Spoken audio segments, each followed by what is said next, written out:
नमस्कार, मैं रविश कुमार। गंगा सिर्फ इतना कहने से मन कहां तृप्त होता है, मां गंगा कहने से होता है। लेकिन राजनीति में जब मां गंगा उच्चरित होती है तो उसका भाव हमेशा वैसा नहीं होता जैसा धर्म और संस्कृति की मान्यताओं में होता है। 2014 में मां गंगा ने बुलाया, सबके खाते में लाखों रुपए भेजने के साथ साथ उस चुनाव में मां गंगा का बुलाना भी एक बड़ा प्रतीक बना। उसी का नतीजा था कि 2015 में नमामि गंगे प्रोजेक्ट का ऐलान हुआ तो उम्मीद जगी कि गंगा का भला अब हो ही जाएगा। गंगा राजनीति के कारण प्राथमिकताओं के केंद्र में बनी रही, लेकिन जब 2019 का चुनाव आया तब भारतीय जनता पार्टी ने आजादी के 75वें वर्ष के लिए देश के लिए 75 संकल्पों की घोषणा की। इन 75 संकल्पों को 15 अगस्त 2022 तक पूरा कर लेने का विश्वास जताया गया, जब देश आजादी का 75वां वर्ष मना रहा होगा। 15 अगस्त में कितने कम दिन बचे हैं। इस सूची में पहले नंबर पर लिखा है कि किसानों की आमदनी दोगुनी होगी। क्या हो गई? 73वें नंबर पर है कि 2022 तक गंगा निर्मल हो जाएगी। क्या हो गई? पहले नंबर का लक्ष्य पूरा हुआ, न 73वें नंबर का। 2014 के घोषणा पत्र में भी बीजेपी ने वादा किया था कि गंगा को प्राथमिकता के आधार पर स्वच्छ किया जाएगा। यह सवाल भी है कि 2014 की प्राथमिकता 2019 में 73वें नंबर पर कैसे पहुंच गई। 75 संकल्पों की सूची में मां गंगा की सफाई के मामले को 73वां स्थान मिला है। बीजेपी चाहे तो घोषणा पत्र फिर से पढ़ सकती है और प्रधानमंत्री मोदी के भाषण को याद कर सकती है, जिसमें वे कहा करते थे कि गंगा के बिना हिंदुस्तान की चर्चा हो ही नहीं सकती। गंगा मैया की चर्चा के बिना हिंदुस्तान की चर्चा अधूरी होती है। भाइयों बहनों, औरों के लिए गंगा एक नदी हो सकती है, हमारे लिए गंगा सिर्फ नदी नहीं, ये हमारी मां है। मां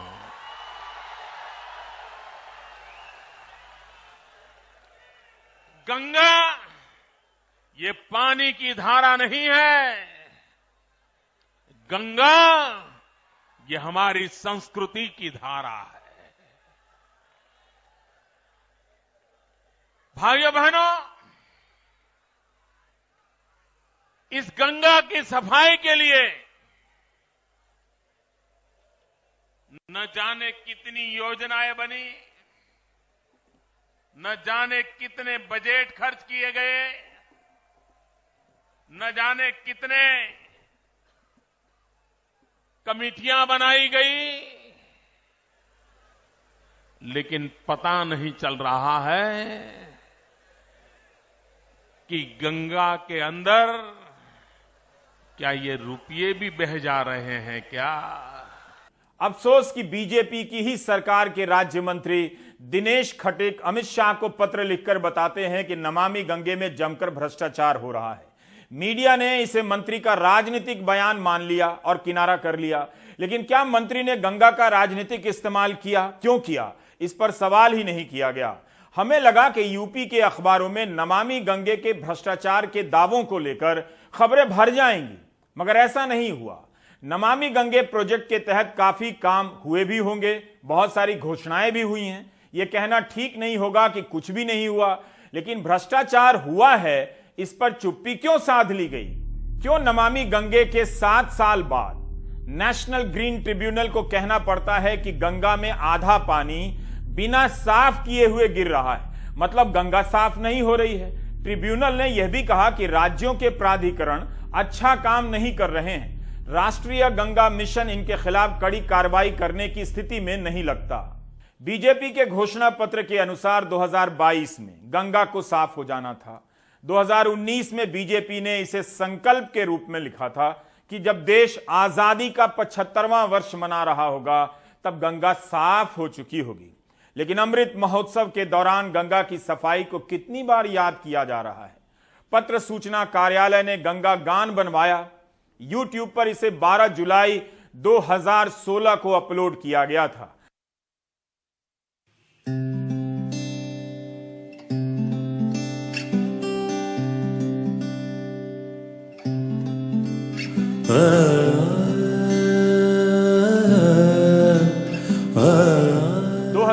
में बना यह गान बेहद प्रभावशाली है। कर्नाटिक संगीत की महान हस्तियां और त्रिचुर ब्रदर्स के नाम से मशहूर श्री कृष्ण मोहन और राम कुमार मोहन ने संगीत दिया और बनाया। इसका निर्देशन दीपिका चंद्रशेखरन का है।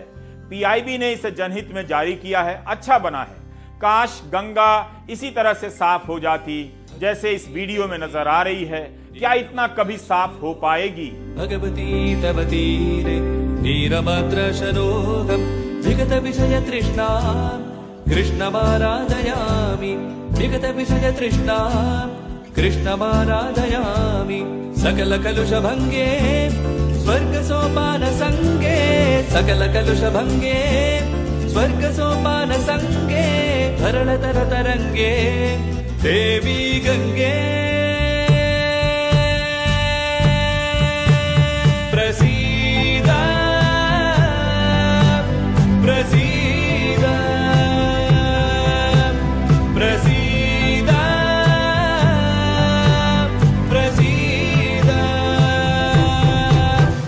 नमामि गंगे नमामि गंगे नमामि गंगे नमामि गंगे नमामि गंगे नमामि गंगे नमामि गंगे नमामि गंगे।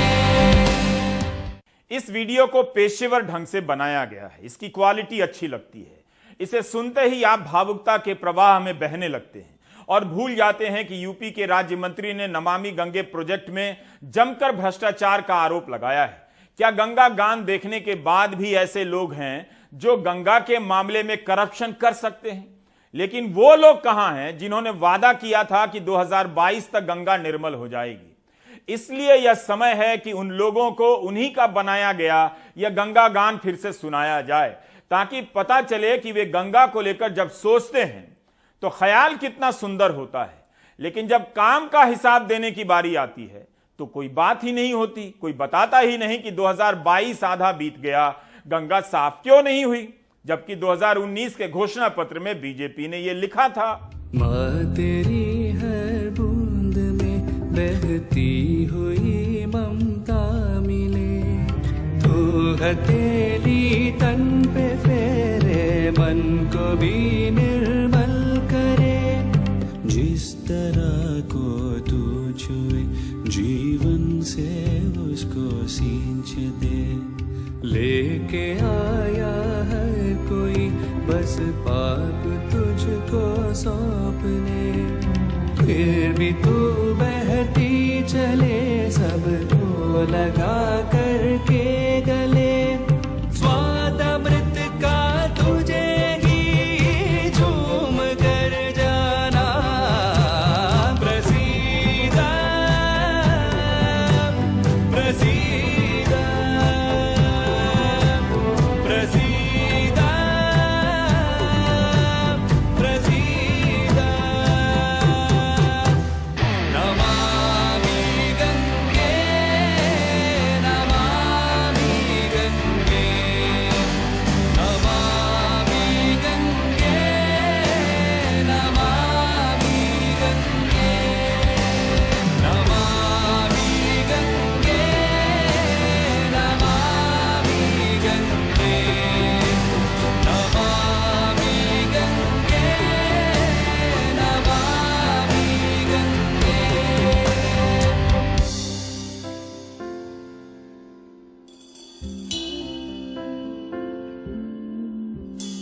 पानी जो तेरा खारा तेरे आंसू की धारा, कैसे मैं देखूं संतान हूँ, माना है तुझे माँ ये धर्म है मेरा, मैं तुझे तेरा वो सम्मान दूँ। नमामि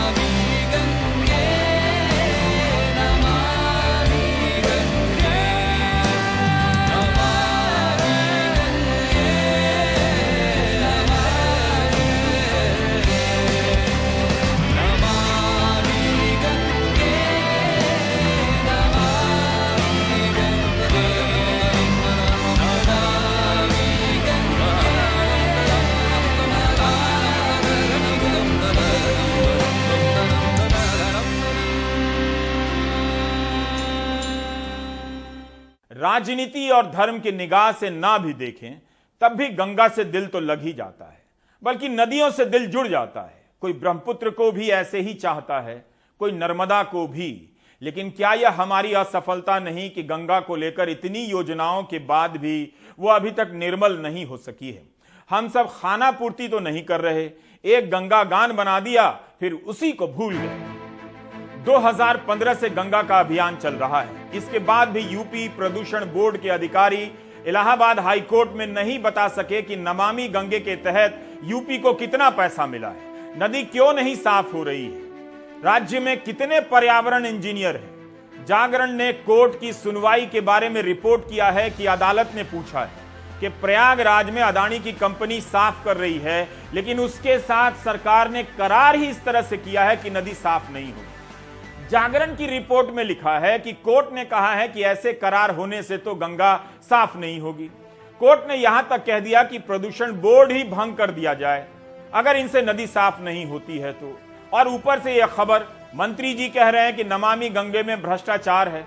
उसके बाद से दिनेश खटीक का नमामि गंगे को लेकर कोई बयान ही नहीं आया। गंगा की सफाई का मामला बेहद गंभीर मामला है। 1986 से ही गंगा एक्शन प्लान चल रहा है, नदी आज तक साफ नहीं हुई। इसे साफ करने के लिए, माफियाओं से बचाने के लिए 2018 में प्रोफेसर जीडी अग्रवाल ने हरिद्वार में 111 दिनों तक के लिए अनशन किया और उसके बाद उनकी जान चली गई। गंगा के लिए जीडी अग्रवाल ने जान दे दी, मगर अभी तक नदी साफ नहीं हुई है। अभी तक ग्रीन ट्रिब्यूनल को कहना पड़ रहा है कि आधा पानी बिना साफ हुए गंगा में गिर रहा है नाले का, जबकि नमामि गंगे योजना की शुरुआत 2015 में हो चुकी थी। इसके पहले मनमोहन सिंह ने 4 नवंबर 2008 को गंगा को राष्ट्रीय नदी का दर्जा दिया। अगर यही काम मोदी सरकार ने किया होता तो हर साल 4 नवंबर को गंगा दिवस मनाया जा रहा होता, लेकिन तब मनमोहन सिंह बिना किसी तामझाम के ऐसे फैसले कर दिया करते थे। इसी के साथ national Ganga river basin authority की स्थापना भी हुई। प्रधानमंत्री मनमोहन सिंह को इसका चेयरमैन बनाया गया। राष्ट्रीय नदी की घोषणा के 1 साल बाद जब टाइम्स ऑफ इंडिया ने जानना चाहा कि गंगा को राष्ट्रीय नदी घोषित करने के बाद लोगों में कितना उत्साह है, कितना फर्क आया है नदी में, इस रिपोर्ट में रिवर बेसिन अथॉरिटी के सदस्य तब के डॉक्टर बीडी त्रिपाठी का बयान है कि प्रधानमंत्री मनमोहन सिंह ने अथॉरिटी की बैठक बुलाई है और राष्ट्रीय नदी घोषित करने के 1 साल के भीतर बहुत सारे काम हुए हैं। लेकिन इसी रिपोर्ट में बीएचयू में गंगा रिसर्च लैब के प्रमुख डॉक्टर यूके चौधरी ने निराशा जताई है और कहा है कि प्रधानमंत्री मनमोहन सिंह को गंगा का संविधान बनाना चाहिए। इसी रिपोर्ट में जयराम रमेश तब के पर्यावरण मंत्री का संसद में दिया गया बयान है कि गंगा और यमुना 20 साल में पहले से ज्यादा मैली हो गई हैं, जबकि इनकी सफाई पर 1700 करोड़ रुपए खर्च हुए हैं। यह रिपोर्ट 2009 की है। नमामि गंगे को लेकर घोषणाओं का सिलसिला देखने से लगता है कि सरकार यह योजना कभी नहीं भूली। कहीं ऐसा तो नहीं कि ज्यादा ध्यान प्रेरणा पर ही लगा हुआ है कि कैसे लोगों को प्रेरित किया जाए। केंद्र सरकार ने कार्टून के मशहूर किरदार चाचा चौधरी को राष्ट्रीय स्वच्छ गंगा मिशन का शुभंकर बनाया पिछले साल अक्टूबर में, ताकि चाचा चौधरी के बहाने बच्चों और लोगों में गंगा की सफाई को लेकर जागरूकता पैदा हो। चाचा चौधरी का यह वीडियो दिखाने से पहले हम यह भी बता दें कि इस अभियान के तहत जागरूकता पैदा करने और शोध के लिए भी बजट रखा गया है। लेकिन इस साल मार्च में संसद की स्थायी समिति ने अपनी रिपोर्ट में बताया है कि इस अभियान को लेकर जो ये बजट है रिसर्च और जागरूकता का, 2014 से 2021 के बीच 284 करोड़ रुपए मंजूर हुए हैं। कितना पैसा खर्च हुआ होगा प्रचार पर। सीएजी ने अपनी एक रिपोर्ट में लिखा है कि गंगा अभियान को लेकर सारे विज्ञापन डीएवीपी विज्ञापन और दृश्य प्रचार निदेशालय के जरिए जारी किए जाने थे, लेकिन पाया गया है कि राष्ट्रीय स्वच्छ गंगा मिशन ने अन्य विज्ञापन एजेंसियों से काम लिया और उनके जरिए प्रिंट का विज्ञापन जारी किया गया। इसके बदले में उन एजेंसियों को कई लाख रुपए के कमीशन दिए गए। सरकार ने जो नीतियां बनाई थी उनके अनुसार काम नहीं हुआ। 2018 में बनजोत कौर ने डाउन टू अर्थ में इसकी रिपोर्टिंग की थी। हमने उसी रिपोर्ट से आपको बताया। उसमें यह भी है कि 2016 में राष्ट्रीय गंगा मिशन के गठन के बाद 2018 तक 3 बैठकें होनी थी, लेकिन हुई 1। अब आते हैं चाचा चौधरी पर। उनका गंगा से कोई संबंध नहीं, मगर चाचा चौधरी लोकप्रियता के मामले में किसी से कम भी नहीं। हम सबकी जिम्मेदारी हो निर्मल अविरल गंगा हमारी, हर हर गंगे नमामि गंगे। 1 अक्टूबर 2021 की पीआईबी की प्रेस रिलीज में कहा गया है कि राष्ट्रीय स्वच्छ गंगा मिशन एनएमसीजी की 37वीं कार्यकारी बैठक में चाचा चौधरी को शुभंकर बनाया गया है ताकि युवाओं और बच्चों को जागरूक किया जा सके। इसके लिए बजट करीब 2.25 करोड़ रुपए रखे गए। इसी प्रेस रिलीज में यूपी के बारे में जानकारी है कि 12,472 किलोमीटर की सीवर लाइन बिछाई जाएगी और इसे एसटीपी प्लांट से जोड़ा जाएगा। पहले चरण में करीब 8 किलोमीटर की सीवर लाइन का काम पूरा हुआ है और 4,872 किलोमीटर का काम प्रगति पर है। यह अक्टूबर 2021 की जानकारी है। इसी अप्रैल में मुख्यमंत्री योगी आदित्यनाथ ने ट्वीट किया कि गंगा अभियान के 46 में से 25 प्रोजेक्ट पूरे हो गए, 19 पर काम चल रहा है। सारी योजनाएं समयबद्ध तरीके से पूरी हो रही हैं। अक्टूबर 2021 में बताया जा रहा है कि केवल 8 किलोमीटर की सीवर लाइन बिछी है। अप्रैल 2022 में मुख्यमंत्री कह रहे हैं कि 45 में से 25 योजनाएं पूरी हो गई हैं, 19 पर काम चल रहा है। क्या इसमें कोई अंतर विरोध है? यह जमीन पर जाकर देखने के बाद ही पता चलेगा। ग्रीन ट्रिब्यूनल का तो यही कहना है कि गंगा में गिरने वाला आधा पानी साफ नहीं किया जा रहा। 2015 में मोदी कैबिनेट ने अगले 5 साल के लिए 20,000 करोड़ रुपए खर्च करने के लक्ष्य तय किए थे और मंजूरी दी थी। 2019 के मैनिफेस्टो में वादा किया था कि 2022 तक गंगा साफ हो जाएगी। नेशनल ग्रीन ट्रिब्यूनल के चेयरमैन जस्टिस आदेश कुमार गोयल ने कहा है कि गंगा का पानी इतना साफ होना चाहिए कि लोग न सिर्फ नहा सकें बल्कि आचमन भी कर सकें। आज के हिंदुस्तान में हिमांशु झा की खबर है कि गंगा का पानी 97 स्थानों पर आचमन के लायक भी नहीं है। अभी भी 60 जगहों पर सीवेज का पानी गिर रहा है। उत्तराखंड, यूपी, बिहार, झारखंड, पश्चिम बंगाल में जितना सीवेज हर दिन निकलता है उसका 40% सीवेज का ही ट्रीटमेंट हो रहा है, बाकी सीधे गंगा में गिर रहे हैं। अब बताइए इसमें सफाई क्या होती होगी? हिमांशु झा ने लिखा है कि 226 सीवेज ट्रीटमेंट प्लांट अपनी क्षमता से कम पर काम कर रहे हैं। यूपी में 118 एसटीपी हैं, 83% की क्षमता पर काम कर रहे हैं, जो कि बहुत बुरा भी नहीं है। लेकिन गंगा साफ नहीं हो रही है, यह भी एक तथ्य है। इस रिपोर्ट के अनुसार कई सारी एसटीपी नियमों और मानकों के हिसाब से काम नहीं कर रही। हमारे सहयोगी अजय सिंह ने बनारस से एक रिपोर्ट की है। इलाहाबाद हाईकोर्ट ने कहा है कि जब यूपी प्रदूषण नियंत्रण बोर्ड गंगा में हो रहे प्रदूषण की जांच और कार्रवाई नहीं कर पा रहा है तो उसके गठन का कोई औचित्य नहीं। क्यों न प्रदूषण नियंत्रण बोर्ड को खत्म कर दिया जाए। इस मामले की सुनवाई कर रही इलाहाबाद कोर्ट की 3 जजों की व्यापक खंडपीठ ने डायरेक्टर जनरल से कहा है कि 1 महीने के भीतर बताइए कि गंगा को स्वच्छ व निर्मल बनाने में कितने खर्च किए गए। अरबों के बजट का पूरा ब्यौरा दीजिए। साथ ही उनसे यह भी बताने को कहा गया है कि खर्च किए जाने के बाद भी गंगा अब तक साफ क्यों नहीं हो रही है। कानपुर के सीसामऊ नाले का पानी गंगा में लगातार गिर रहा है, कोई रोक टोक नहीं। और ये हाल तब है जब बीते दिनों इसे पूरी तरह बंद कर दिए जाने का जोर शोर से प्रचार हुआ था। अफसर कैमरे पर नहीं आते, लेकिन ज़्यादा बारिश को इसकी वजह बताते हैं। हकीकत आसपास के लोगों से सुनिए। मैं बराबर यहाँ पर आता हूँ, यहीं रहता हूँ मैं। हम जब भी देखता हूँ कि नाला यहाँ पर बहता ही रहता है, 2-2 4-4 घंटे बहता रहता है। लोगों ने आवाज़ भी उठाई मगर नाला बंद नहीं हुआ। हम तो चाहते हैं कि नाला बंद हो जाए, गंगा पुत्र हो जाए, साफ हो जाए, मगर यहाँ पे जो है कोई सुनवाई नहीं होती है। तो प्रधानमंत्री भी आए थे, यहाँ देख गए थे, बंद करा गए थे, मगर कोई कुछ नहीं। ठीक, कोई कुछ नहीं हुआ यहाँ पे। नरेंद्र मोदी भी आए थे, यहाँ देख गए थे, कोई कुछ नहीं हुआ यहाँ पे। पानी गिरते ही रहता है। थोड़े दिन के लिए बंद हो जाता है, 2-4 दिन के लिए फिर चालू रहता है। एनडीटीवी की टीम जब सीसामऊ के पहले सड़क के किनारे बने एसटीपी प्लांट पहुंची तो वो बंद मिले और इनके गेट से गंदा पानी सीधे गंगा में जा रहा था। हालांकि जाजमऊ इलाके के शीतला बाजार का एसटीपी प्लांट चालू मिला, लेकिन बुढ़िया घाट और वाजिदपुर का प्लांट बंद मिला। इन प्लांटों में ज़्यादातर कर्मचारी नदारद थे और जो थे उन्होंने कुछ बोलने से मना कर दिया। लेकिन नमामि गंगे के इंचार्ज ने इतना अवश्य बताया कि वो 400 mld पानी रोज शोधित करते हैं। कर्मचारियों की कमी नहीं है, लेकिन हकीकत ये है कि यूपी में कोई पर्यावरण इंजीनियर ही नहीं है।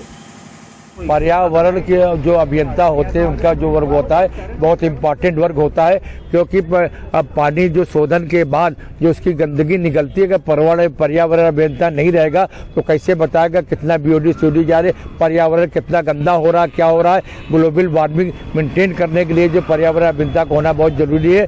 ये उत्तर प्रदेश में पर्यावरण अभियंता नहीं है, इस पर कोर्ट ने बहुत आश्चर्य व्यक्त किया और आशा यह था कि पर्यावरण अभियंता बनाया जाए। दरअसल गंगा की दुर्दशा पर जो याचिका हाईकोर्ट में 2006 में दाखिल की गई थी, उसकी सुनवाई में याचिकाकर्ता ने अपनी रिपोर्ट में कहा कि आज प्रयागराज में गंगा में गिर रहे 16 नालों का पानी 6 STP के जरिए शोधित होने की बात कही जा रही है, वो बिल्कुल बेकार है और प्रदूषित जल सीधे गंगा में जा रहा है। ये हाल करोड़ों रुपए खर्च किए जाने के बाद है। वैसे प्रयागराज में तकरीबन 75 नाले सीधे गंगा में गिरते हैं। कोर्ट ने कहा कि जब ये ट्रीटमेंट प्लांट STP नहीं कर पा रही है, जल निगम नहीं काम कर पा रही है, केंद्रीय प्रदूषण नियंत्रण काम नहीं कर रही है, इसको रखने से फायदा क्यों, इसको न क्यों न समाप्त कर दिया जाए। फिलहाल कोर्ट ने एक मौका दिया कि नमाम गंगे के परियोजना डायरेक्टर से कहा कि आप नमाम गंगे की योजना में जितनी भी पैसे खर्च हुए हैं उसका हिसाब दीजिए और प्रदूषण नियंत्रण बोर्ड से कहा कि हमको डेली टू डेली प्रदूषण की रिपोर्ट दीजिए। पहले ये जल निगम चलाते थे, अब अडानी ग्रुप को दे दिया गया। पिछली बार जब अडानी ग्रुप को दिया गया तो मैंने कोर्ट में रिपोर्ट दिया कि साहब अडानी ग्रुप ने पैसा बिजली का पेमेंट नहीं किया, करोड़ों रुपए बाकी है 6 STP पर। फिलहाल जो सरकारी पक्ष आए उन्होंने कहा मैं बिजली का बिल दे दिया। कोर्ट ने कहा अडानी ग्रुप को क्यों दिया जा रहा है। सवाल ये कि हमारे पास सरकार है, हमारे पास गवर्नमेंट है, हमारे जल निगम संस्था है। इस पर कोर्ट ने बहुत आश्चर्य व्यक्त किया और कहा कि प्राइवेट पार्टी को नहीं दिया जाना चाहिए। अदालत ने सुनवाई के दौरान कानपुर IIT और BHU IIT की रिपोर्ट पर भी नाराजगी जताई, क्योंकि रिपोर्ट में लिखा था कि प्रदूषण बोर्ड ने पानी का सैंपल कम दिया था, इसलिए जांच नहीं हो पाई। अदालत ने इसे आंख में धूल झोंकना माना। वैसे ये बात वो लोग भी कह रहे हैं जो वाराणसी में वर्षों से गंगा प्रदूषण पर निगाह रखे हैं और उसके पानी को अपने लैब में टेस्ट करते हैं। इनकी लैब और प्रदूषण बोर्ड की लैब में बड़ा अंतर नजर आता है। 14 जुलाई 2022 का डेटा है। हम जो सरकारी डेटा देख रहे हैं, ये फीकल कोलिफॉर्म काउंट MPN पर 100 ml, ये अपस्ट्रीम में इन्होंने दिखाया 1100 और डाउनस्ट्रीम में दिखाया 11,000। हमारा जो डेटा है ये 31 मिलियन मतलब 3 करोड़ 10 लाख अपस्ट्रीम में, और वरुणा जो डाउनस्ट्रीम है 6 करोड़ 40 लाख मतलब 64 मिलियन। जो कहा जाता है कि आपका अगर स्नान योग्य गंगा जी रहें तो ये काउंट 500 के अंदर होना चाहिए। तो ये कारण सिर्फ साफ साफ ये है कि क्योंकि ये सैंपलिंग मिड स्ट्रीम से लेते हैं और हमारा जो है वेस्ट बैंक से 5 मीटर के अंदर हम लोग लेते हैं, सैंपल कलेक्ट करते हैं, और मिड स्ट्रीम से तो कभी भी गंगा जी साफ रहेंगी। वाराणसी में 7 STP के जरिए तकरीबन 300 mld पानी शोधित करने का दावा किया जाता है, लेकिन इसमें भी कितना शोधन होता है वह इस बात से समझ सकते हैं कि अभी हाल ही में गंगा प्रदूषण बोर्ड ने बनारस के 4 STP पर ठीक से शोधन न हो पाने के कारण 1,56,08,000 रुपए का जुर्माना लगाया है। सरकार ने प्रदूषण नियंत्रण बोर्ड के तहत इस लैब की स्थापना गंगा में गिरने वाले नाले और सीवेज के पानी के जांच के लिए किया है, लेकिन इन दिनों इस लैब की जांच पर ही जहां एक तरफ सवालिया निशान खड़े हो रहे हैं, तो वहीं गंगा प्रदूषण और नमामि गंगे के तहत तमाम कोशिशों के बावजूद गंगा का प्रदूषण कम नहीं हो पा रहा है। अब इस पर इलाहाबाद हाई कोर्ट ने सख्त रुख अख्तियार किया है। उसके इस सख्त रुख के बाद गंगा के प्रदूषण में किस तरीके की कमी आती है और कैसी कार्यप्रणाली अपनाई जाती है, ये देखने वाली बात होगी। इलाहाबाद से नितिन गुप्ता, कानपुर से अरुण अग्रवाल, वाराणसी से पुरुषोत्तम के साथ अजय सिंह, NDTV इंडिया। 28 जुलाई को प्रेस इंफॉर्मेशन ब्यूरो पत्र सूचना कार्यालय PIB की एक प्रेस विज्ञप्ति जारी होती है।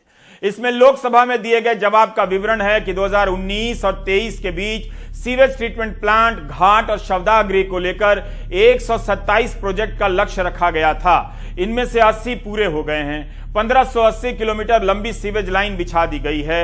82 घाट का जीर्णोद्धार और विकास हो चुका है। 20 शवदाह गृह बन चुके हैं। 30,000 हेक्टेयर इलाके में वृक्षारोपण किया गया है। 56 लाख से अधिक मछलियां नदी में छोड़ी जा चुकी हैं। 930 कछुए छोड़े गए हैं। 37 साल से गंगा को साफ करने का अभियान चल रहा है, लेकिन गंगा की सफाई मंजिल से दूर नजर आती है।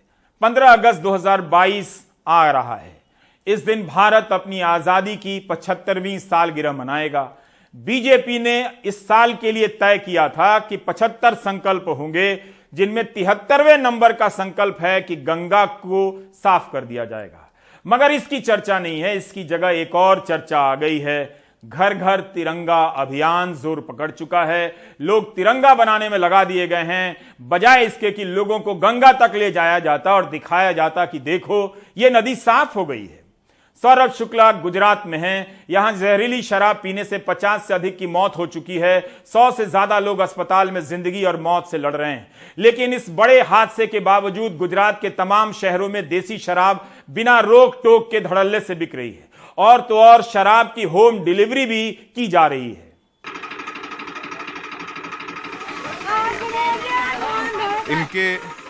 इनके पति की मौत हो गई है।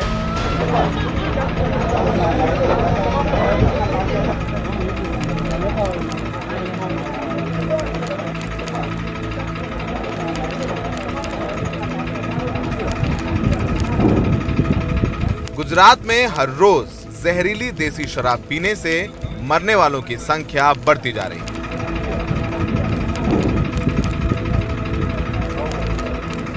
बोटाद और भावनगर के गांव में कई चिताएं साथ जल रही हैं। लेकिन इतने बड़े हादसे के बाद भी गुजरात के कई बड़े शहरों में खुलेआम देसी शराब बेची जा रही है।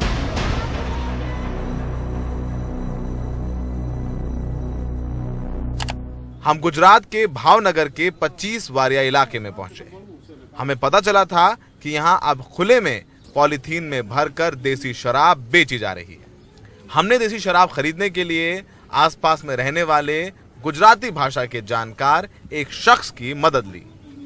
हमारे सहयोगी हैं, इनको गुजराती आती है बोलनी। ये जाएंगे और वहाँ से शराब लेकर के आएंगे और दिखाएंगे कैसे आसानी से शराब मिल जाती है। और ये जो पॉलीथीन आप देख रहे हैं, इन्हीं पोटलियों में शराब भर करके बेची जाती है।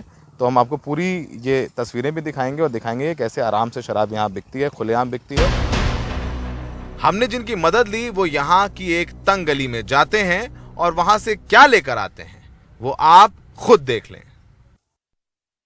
क्या आपको देसी शराब मिली? मिल गई। दिखाइए।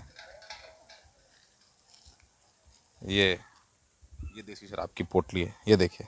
20 रुपये। ये कितने रुपए की एक पोटली? एक का 20 रुपये लिया। ऐसे बोल रहे तो 10 रुपये मिलती है। अच्छा। लेकिन उसने 20 रुपये लिया। बोलता है वो कुछ कांड हुआ है ना, इस वजह भाव डबल हो गए। तो 20 रुपए की एक पोटली है, यानी 40 रुपए की 2 पोटली हैं। आपने क्या बोला जाके वहाँ पे? मैंने बोला भाई पोटली है, तो बोला है। बोला जल्दी लेके निकल जाओ फटाफट। बोला जल्दी लेके निकल जाओ फटाफट। ऐसा बोला। तो आपने क्या देखा वहाँ पर? कितने लोग हैं? लेडीज लोग ज़्यादा है। लेडीज लोग ज़्यादा हैं। ठीक है। तो ये पोटली दी है आपको। तो अब ये देखिए, ये पोटली है, इसके अंदर देसी शराब है जो खुलेआम गुजरात में बिकती है। और ऐसी ही 20 रुपए की पोटली उन लोगों ने खरीदी थी जिनकी जहरीली शराब पीने से जान चली गई है। इन तस्वीरों को देखने से आपको पता चल जाएगा कि कैसे छोटे छोटे कमरों में शराब बेची जाती है। इन तस्वीरों में बोरे में पॉलीथीन में भरी देसी शराब है जिसे लोग खरीद कर पी रहे हैं और एक महिला पैसे गिन रही है।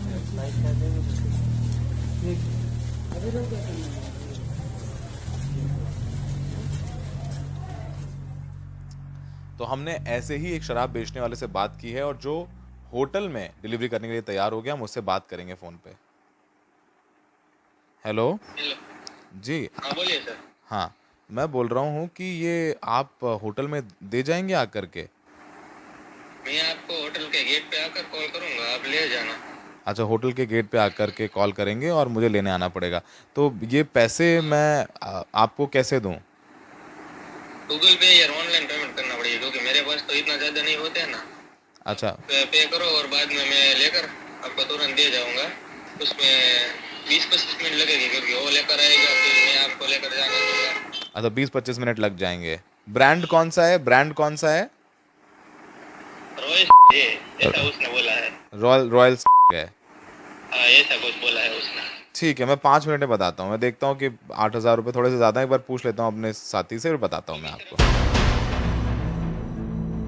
ये सिंडिकेट इतने सुनियोजित तरीके से चलता है कि हमें बकायदा व्हाट्सएप पर शराब की बोतल की तस्वीरें भेजी जाती हैं, फिर बताया जाता है कि 2 लीटर की रॉयल की बोतल के 2 गुने यानी 8,000 रुपए देने होंगे, साथ में 250 रुपए डिलीवरी के अलग। हमें यह भी बताया जाता है कि पुलिस का खतरा है। हमें फिर शराब बेचने वाले ने बकायदा अपना गूगल पे नंबर भी भेजा ताकि हम ऑनलाइन पैसा ट्रांसफर कर दें।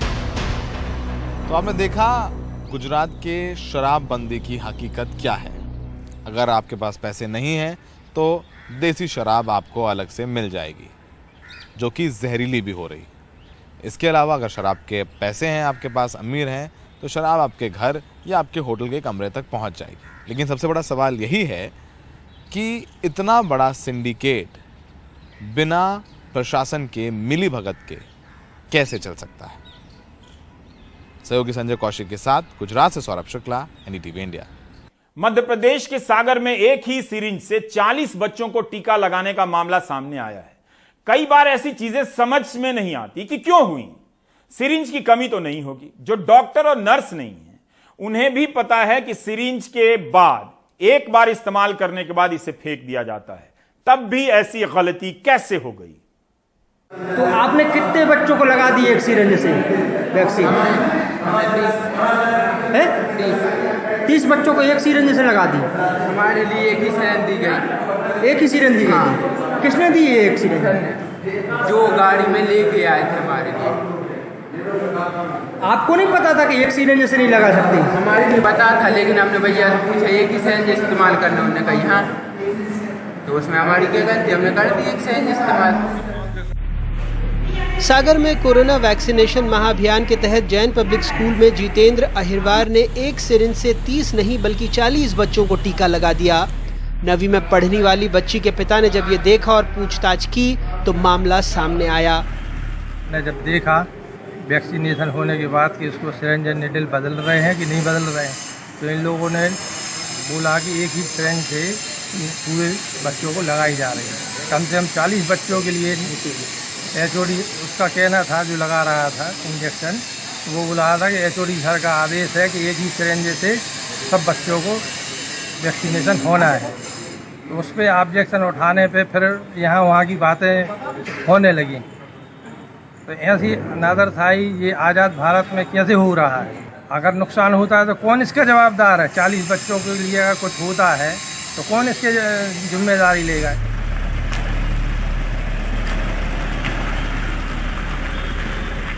तस्वीरें सामने आते ही हड़कंप मच गया। राज्य स्तरीय 3 सदस्यीय दल मामले की जांच के लिए सागर पहुंचा। जिला अस्पताल परिसर में सीएमएचओ से लेकर ड्राइवर तक के बयान लिए गए। वैक्सीनेशन से संबंधित दस्तावेज खंगाले गए। ये भी पता लगा कि उस दिन वैक्सीनेटर साक्षी राठौर की ड्यूटी थी, लेकिन वो नहीं आई, तो अधिकारियों ने एसवीएन कॉलेज के छात्र जितेंद्र अहिरवार को वैक्सीनेशन की जिम्मेदारी सौंप दी। प्रशासन ने वैक्सीनेटर जितेंद्र अहिरवार के खिलाफ गोपालगंज थाने में शिकायत दर्ज कराई थी। जितेंद्र अहिरवार और उसके साथी जितेंद्र राज को पुलिस ने गिरफ्तार कर जेल भेज दिया है। जितेंद्र अहिरवार जो सेकेंड ईयर का स्टूडेंट है, उसकी ड्यूटी लगी हुई थी वैक्सीनेशन, तो उसने ब्लेंडर मिस्टेक ये कर दी कि एक ही सिरिंज से 40 लोगों को वैक्सीनेशन कर दिया, जो एक उपेक्षापूर्ण कार्य की श्रेणी में आता है। इससे अपराध पंजीकृत किया गया। आज उसको गिरफ्तार कर जेल भेजा। कितने लोगों को जेल भेजा? अभी 2 लोग गए हैं। जितेंद्र राज थे जो अकाउंटेंट हैं, जिनके द्वारा मतलब सिर्फ उनको बताया गया 2 सिरिंज ही उपलब्ध कराई गई।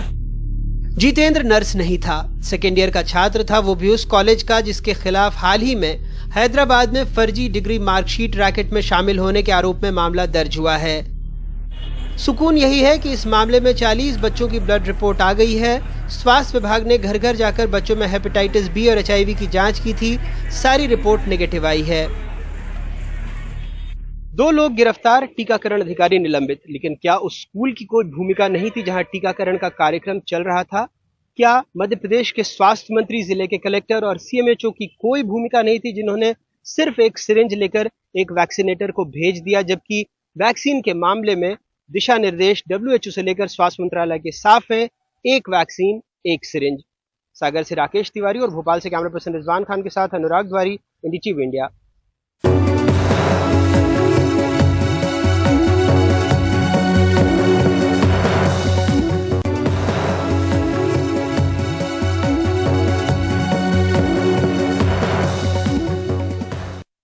भोपाल में इंजीनियरिंग के छात्र निशांक राठौर की मौत को लेकर पुलिस, SIT और अब साइबर सेल की जांच एक ही दिशा में जाती नजर आ रही है। साइबर फोरेंसिक रिपोर्ट में खुलासा हुआ है कि निशांक कर्ज में डूबा हुआ था। यह भी पता लगा है कि खुदकुशी से घंटे भर पहले तक मोबाइल को उसके फिंगरप्रिंट से ही कई बार खोला गया। उस पर किसी और की उंगलियों के कोई निशान नहीं है। अनुराग की ये रिपोर्ट। एक निजी कॉलेज में इंजीनियरिंग के छात्र निशांक रविवार आखिरी बार भोपाल के ट्रैफिक सिग्नल में लगे कैमरे में दिखे। इससे पहले किराए पर लिए स्कूटर में उसने 400 रुपए का पेट्रोल भरवाया, जिसका पेमेंट अपने मोबाइल से किया। इसके बाद 5:44 पर निशांक के फोन से उसके पिता के फोन पर धड़ाधड़ 3 मैसेज आए। यही मैसेज उसके सोशल मीडिया पर भी पोस्ट किए गए थे। 6:10 पर पता लगा कि भोपाल नर्मदापुरम ट्रैक पर निशांत का शव मिला है। एम्स में पोस्टमार्टम में मौत की वजह ट्रेन से कटना बताया गया, लेकिन मोबाइल पर आए मैसेज ने मामले को उलझा दिया था।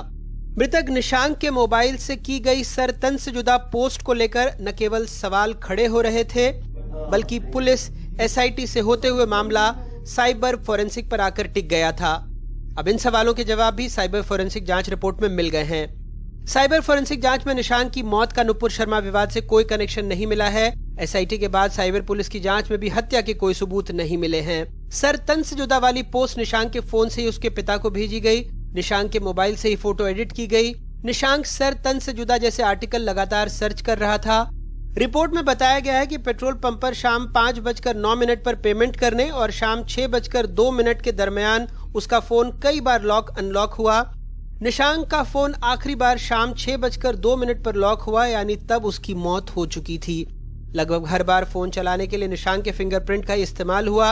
रिपोर्ट से यह भी साफ हुआ है कि मोबाइल ऐप्स के जरिए निशांक ने कई जगह से लोन ले रखा था। निशांक के फोन में क्रिप्टो से जुड़े ऐप भी मिले। गृह मंत्री ने पहले ही कहा था कि सारे सबूत आत्महत्या की तरफ इशारा कर रहे हैं। प्रथम दृष्टया पुलिस जांच में आया है साइकिल की तरफ आया, दूसरा उसका प्रिजर्व कर दिया है। कमर के ऊपर कोई चोट का निशान नहीं है। जो कटिंग आई है वो रेल कटिंग का ही PM रिपोर्ट में भी आया है। PM रिपोर्ट पूरी विस्तार से अध्ययन कर ली। खैर, इन सवालों के बीच एक रोता बिलखता परिवार पीछे छूट गया। रक्षाबंधन से पहले बहन प्रतीक्षा और अंजलि ने अपने भाई की कलाई पर राखी बांधी। फर्क सिर्फ इतना था कि आशीर्वाद देने हाथ नहीं उठे।